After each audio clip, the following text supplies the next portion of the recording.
말씀은 창세기 12장 1절부터 5절입니다.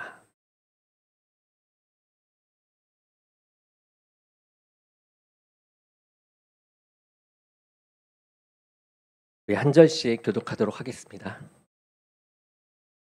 여호와께서 아브람에게 이르시되 너는 너의 고향과 친척과 아버지의 집을 떠나 내가 내게 보여줄 땅으로 가라.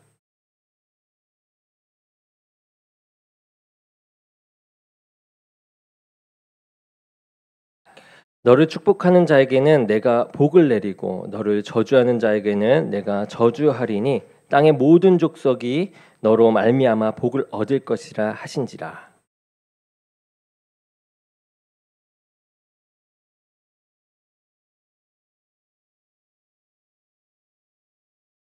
아브라함이 그의 아내 사레와 조카 롯과 하란에서 모은 모든 소유와 얻은 사람들을 이끌고 가나안 땅으로 가려고 떠나서 마침내 가나안 땅에 들어갔더라. 아멘. 오늘 말씀은 하나님의 임재라는 제목으로 말씀을 전하겠습니다. 하나님은 예수 그리스도를 이 땅에 보내심으로 이 땅 가운데 주시는 하나님의 그 계획과 또 그 뜻을 드러내셨습니다. 그리고 하나님의 뜻이 예수님을 통해서 온전히 이루어짐을 우리가 보았습니다. 이 하나님이 임재하시게 되면 세상에는 커다란 변화가 찾아오게 됩니다. 변화가 나타나게 되죠. 사람이 변하게 되고 사회가 변하는 역사가 나타나는 것입니다. 오늘 말씀을 보면 아주 오래전 하나님의 임재를 경험한 믿음의 조상, 이 아브라함의 이야기가 나오게 되죠. 아브라함의 삶은 하나님의 임재를 경험함으로 그 전과 후가 판이하게 다른 삶을 살아가게 됩니다. 하나님을 만남으로 그 전에 생각하지 못했던 그런 일들이 그의 삶에서 일어나기 시작하는 것이죠. 그리고 하나님의 뜻이 이제 그를 통해 이 아브라함을 통해서 온전히 이루어졌던 것입니다. 이 아브라함에게 임하신 이 하나님은 또한 우리의 삶에 또 임재하셔서 우리의 삶 또한 변화시키기를 원합니다. 임재의 형태는 달라요. 다르지만 우리는 아브라함에게 나타나셨던 하나님의 이 강림의 모습을 보면서 하나님께서 우리의 삶에 임재하실 때에 우리의 삶에 요구하시는 것과 또 어떤 변화가 일어날지를 우리가 함께 보려고 합니다. 먼저 하나님의 임재를 통해서 우리는 우리 각자에게 세우신 하나님의 이 계획이 있음을 깨닫게 되는 것이죠. 우리 각각의마다 하나님께서 주시는 그 계획하심이 다 다르게 있다라는 것입니다. 그것을 이제 깨닫게 되는 것인데요. 오늘 하나님께서는 이 아브라함을 찾아옵니다. 아브람을 찾아오셨습니다. 그리고 아브람에게 주시는 말씀이 있죠. 그것은 하나님께서 아브람에게 계획하신 일이 있다라는 것이에요.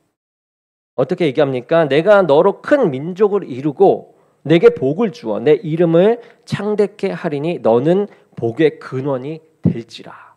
이렇게 말씀하십니다.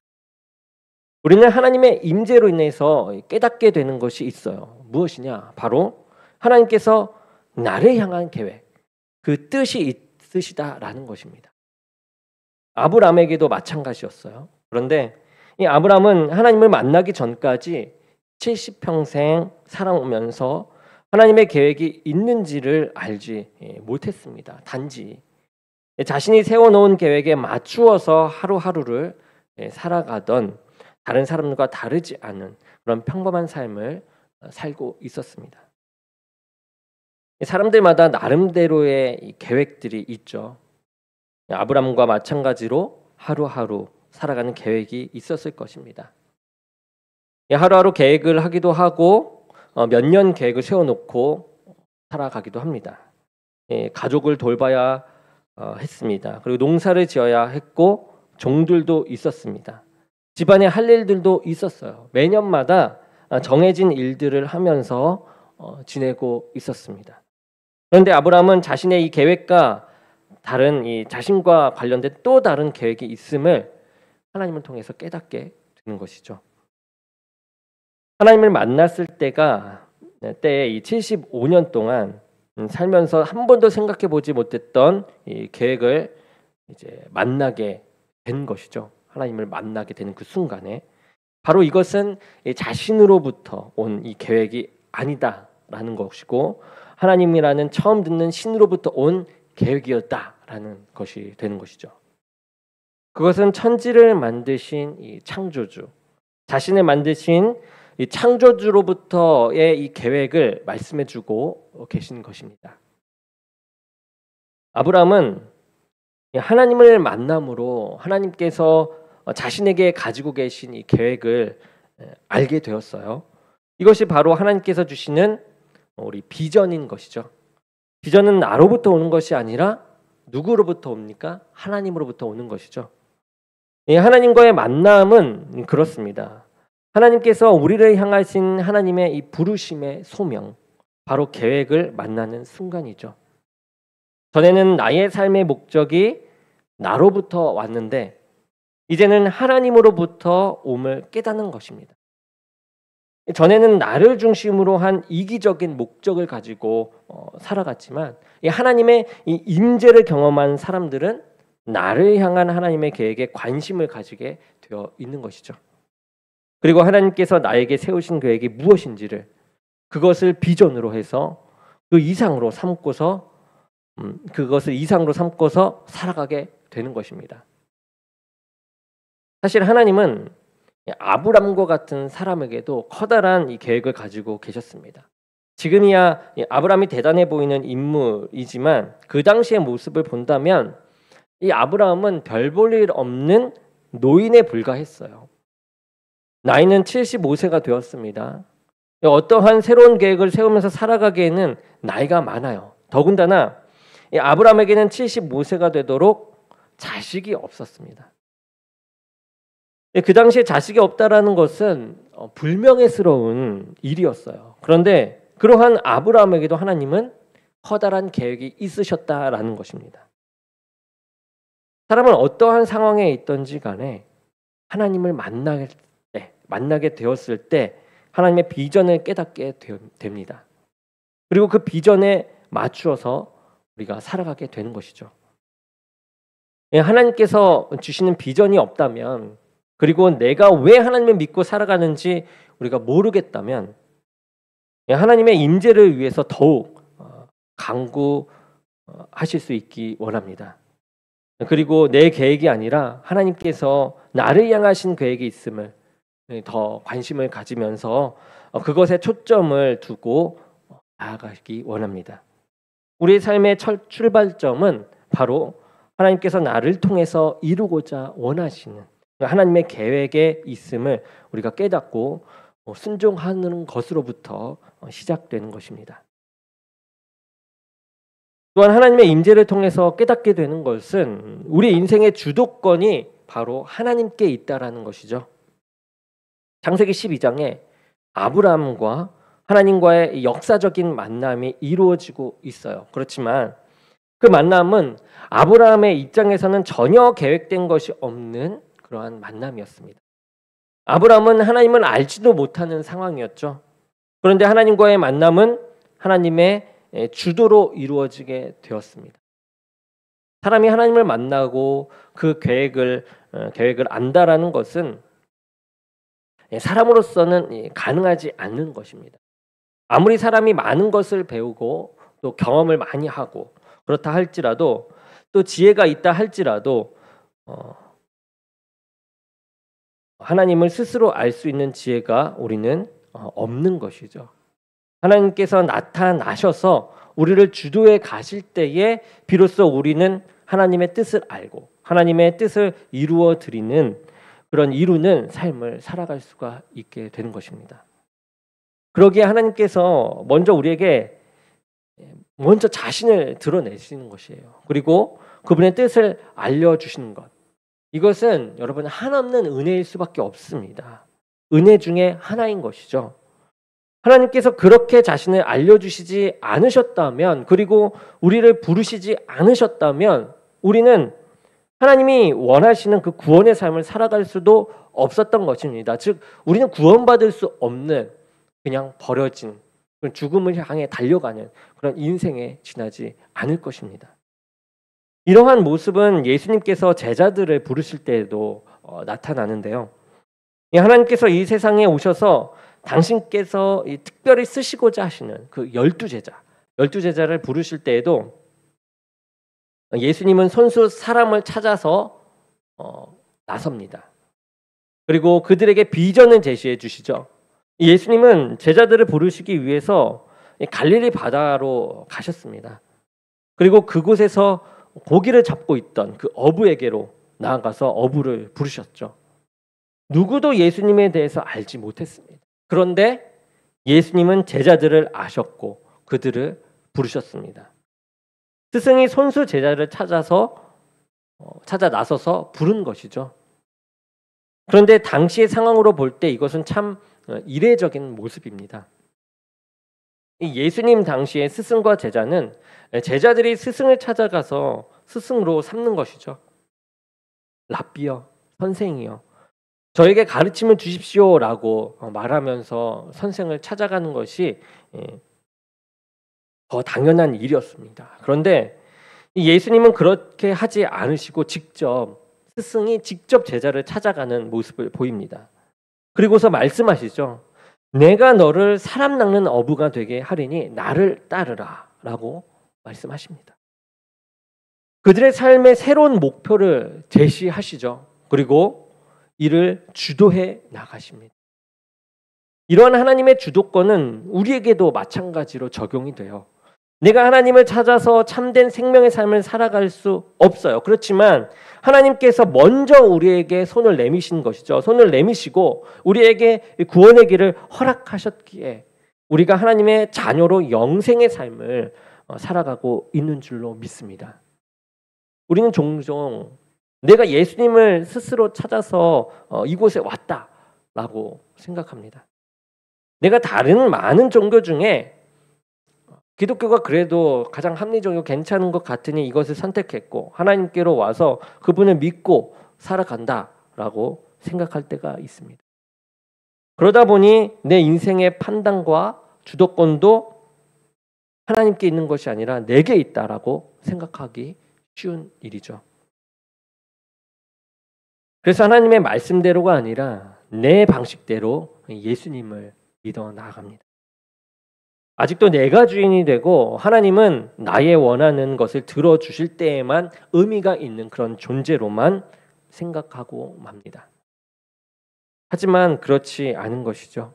하나님께서 우리를 주도적으로 부르셨습니다. 그리고 이제는 나의 계획과 나의 주도권이 아니라 하나님께 그 주도권을 맡기며 그 은혜를 누리면서 살아가기를 하나님께서는 원하시는 것이죠. 우리는 하나님의 임재를 통해서 내 삶의 이 주도권이 내게 있는 것이 아니라 하나님께 있음을 깨닫게 되는 것입니다. 불완전하고 유한한 내가 인생을 주도하는 것이 아니라 완전하신 하나님께 그 주도권을 내어드리고 나는 그분을 따라 살아가는 것을 깨닫는 것, 그것이 하나님께서 원하시는 것이고 우리가 달려갈 길인 것이죠. 이것이 하나님의 임재를 경험한 사람들의 모습인 것입니다. 나를 부르신 분도 하나님이시고 그 부르심의 목적대로 이끄셔서 하나님의 선하신 그 목적을 이루시는 것을 믿으면서 그분의 말씀대로 살아가는 것이 하나님의 임재를 경험한 자들의 모습인 것이죠. 그리고 우리가 깨닫게 되는 것은 하나님께서 아브라함에게 주신 하나님의 계획을 보면 그것은 단순히 아브라함에게만 주는 계획이 아니라 하나님을 믿는 백성들에게 주시는 복이라는 것입니다.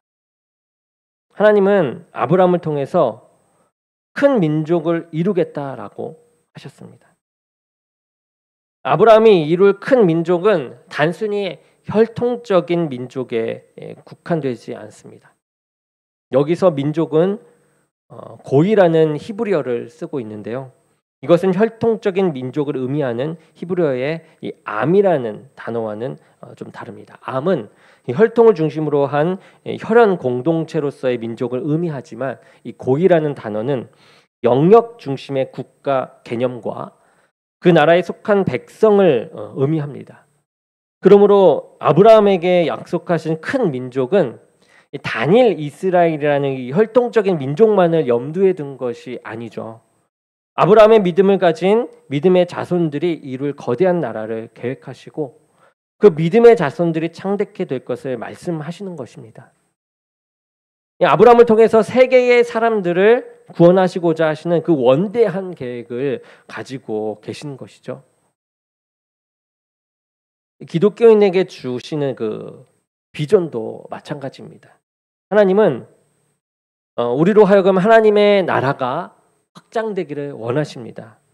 그리고 그것을 계획하고 있으신 것이죠.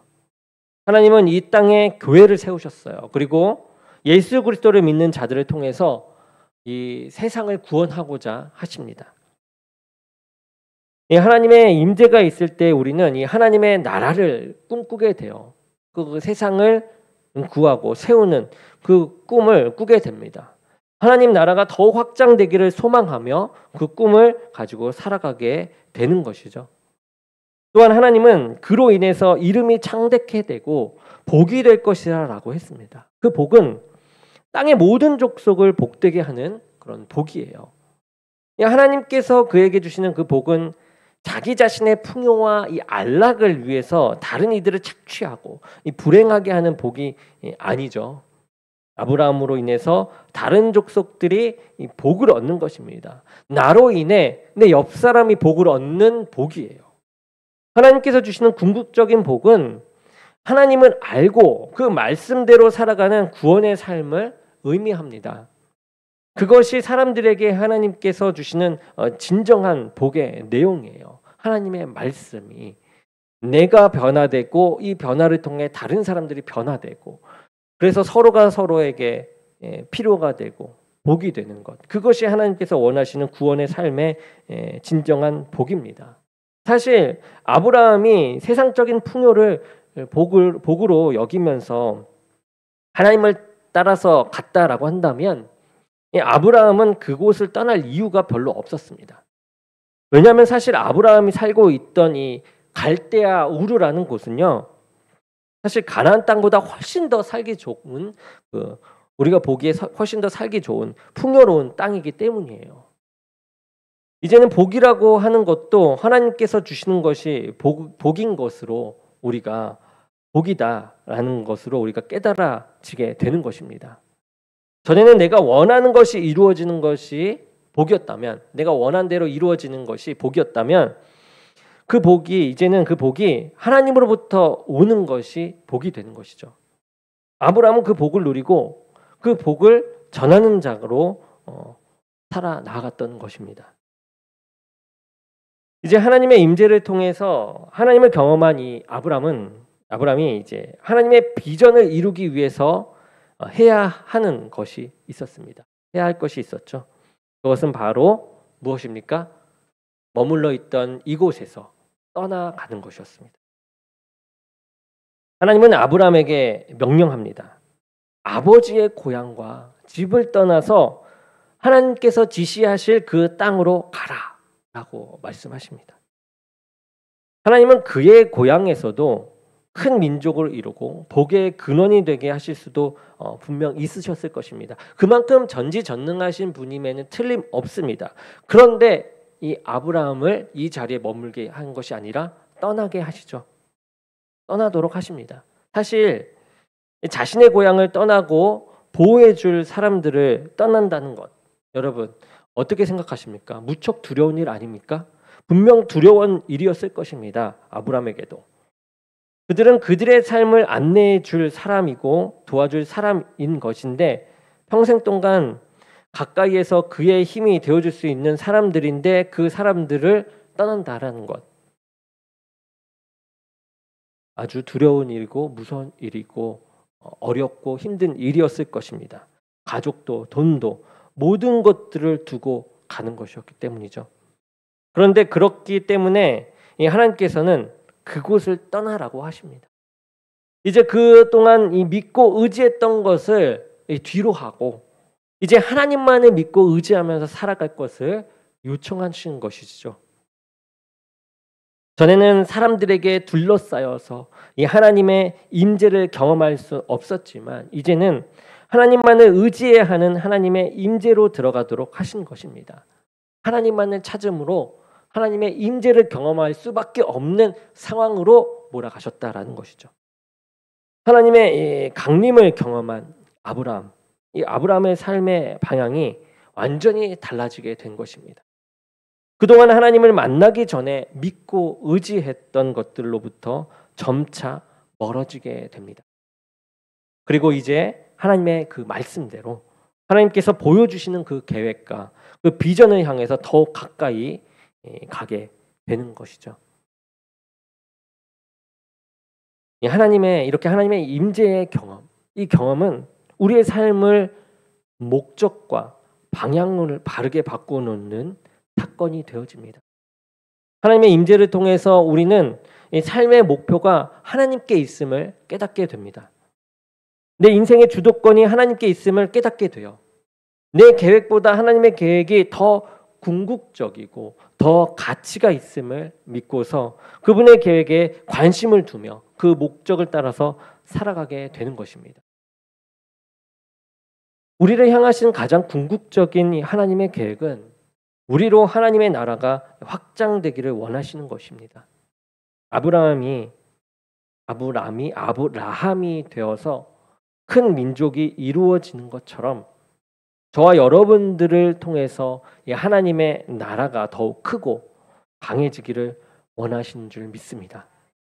그리고 또한 우리로 인해서 하나님의 복이 누려지고 또 그것으로 온 민족을 복되게 하기를 원하시는 것입니다.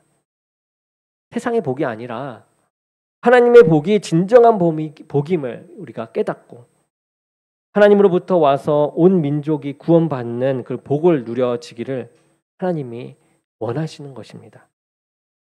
우리가 이 시간을 통해서 하나님의 임재를 더욱 고대하며 그 가운데 하나님께서 우리를 향하신 당신의 계획을 더욱 관심을 두고 또 확인하시고 또 그 목적에 헌신하는 삶이 되기를 저와 여러분이 되기를 주님의 이름으로 간절히 축원합니다. 우리 기도하겠습니다. 사랑의 주님, 이 시간도 주님께서 임재하심으로 우리가 깨닫지 못하고 있는 하나님의 그 뜻을 알게 하시고 깨닫게 하시며 움직일 수 있는 힘이 이 시간 가득하기 원합니다. 역사하여 주시고 인도하여 주시옵소서. 예수 그리스도의 이름으로 기도드립니다. 아멘.